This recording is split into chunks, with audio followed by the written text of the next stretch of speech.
আওয়ামী লীগের ভোট আমরা শুনছি 30-35%, আমি কমাই ধরলাম কিছু, very bad time is going, ধরেন 20% বা 25%, যাই ধরেন, এই আওয়ামী লীগের ভোট কোথায় যাবে? এইটা একটা প্রশ্ন। আর একটা হলো তরুণ ভোটার যে 4.5 কোটি বলতেছি আমরা, সেই ভোটগুলা কোথায় যাবে? আমরা ঐতিহ্যগত ভোট ব্যাংক বলতে যে ভোটগুলোকে বুঝি, বিশেষ করে ধর্মভিত্তিক, মুক্তিযুদ্ধের চেতনা কিংবা উন্নয়ন কেন্দ্রিক ভোট, সেই ভোট ব্যাংকগুলো কি অটুট আছে নাকি সমর্থনের মানচিত্র অনেকাংশেই বদলে গেছে? ধন্যবাদ আপনাকে এবং আপনার মাধ্যমে নিউজ 24-এর দর্শক শ্রোতা সবাইকে। ভোট ব্যাংক বলতে আপনি আলাদা যেভাবে বুঝাচ্ছেন, আমি আবার আমার একটু ভিন্ন মত। ভোট ব্যাংক বলতে কি, যতগুলো দল তাদের ভোট, যতগুলো দল আছে তাদের ভোট আছে, কেউ 5টা, কেউ 5 কোটি, এই তো, আর তো কিছু না। ইসলামী দল বলেন, দল তো, দল মানে তার কিছু ভোট আছে।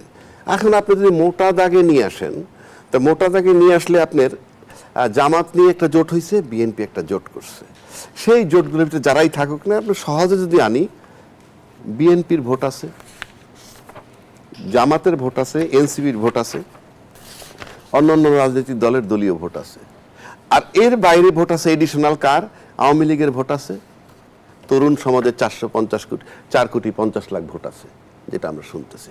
তাহলে ভোটটাকে তো আপনি ইজি ভাগ করেন, কার ভোট কার ঘরে, তাহলে এই যার যার ভোটগুলো তার ঘরে যাবে। বিএনপির ভোট বিএনপির ঘরে, জামাতের ভোট জামাতের ঘরে, এনসিপির ভোট এনসিপির ঘরে, এইভাবেই তো যাবে।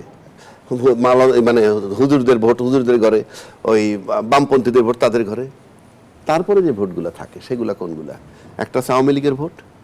আওয়ামী লীগের ভোট আমরা শুনছি 30-35%, আমি কমাই ধরলাম কিছু, very bad time is going, ধরেন 20% বা 25%, যাই ধরেন, এই আওয়ামী লীগের ভোট কোথায় যাবে? এইটা একটা প্রশ্ন। আর একটা হলো তরুণ ভোটার যে 4.5 কোটি বলতেছি আমরা, সেই ভোটগুলা কোথায় যাবে?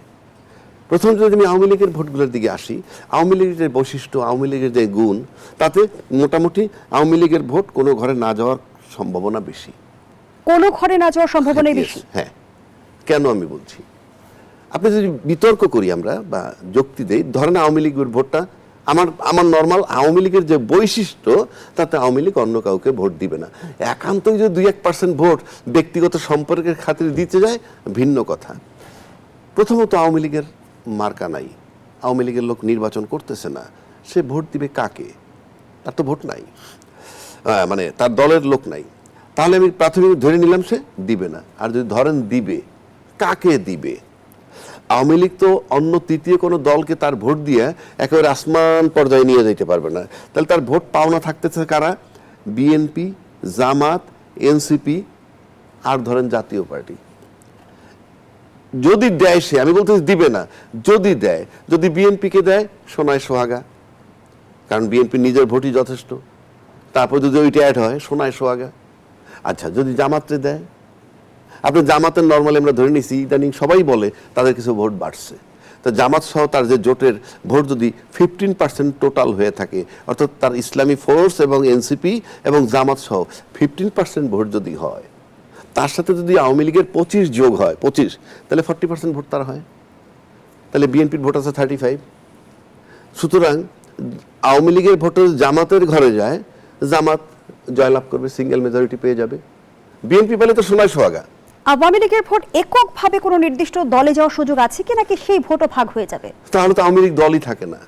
আপনি যদি ভাবেন যে আওয়ামী লীগের দলটার ভোটগুলো যার যার মন মতো ভাগ ভাগ করে দিবে, তাহলে তো আপনার ধরে নিতে হবে যে আওয়ামী লীগ দলটাই নাই। আমি বুঝাইতে পারছি? সব ভোট যদি ভাগ হয়ে যায়, তাহলে তো সে দলটাই নাই, ওইটাই মিন করে। কিন্তু আওয়ামী লীগ কি তাই? ন, আওয়ামী লীগ তা নয়। তারপরে ফিনিশিংয়ে বলে দিচ্ছি, আমার যথেষ্ট সম্ভাবনা আওয়ামী লীগ কাউকে ভোট দিবে না, 1 নম্বর। 2 নম্বর হলো, আওয়ামী লীগ এই জন্য ভোট দিবে না, যেহেতু তার মাঠে প্রতীক নাই, কিচ্ছু নাই, মানে নির্বাচন নাই। আর আওয়ামী লীগ যদি কাউকে ভোট দিয়ে ক্ষমতায় নেয় 5 বছরের জন্য, হ্যাঁ, সে কি আবার 5 বছরের জন্য বিতাড়িত থাকবে, পাওয়ারের বাইরে থাকবে? আওয়ামী লীগ ভোট দিবে বলে আমি বিশ্বাস করি না।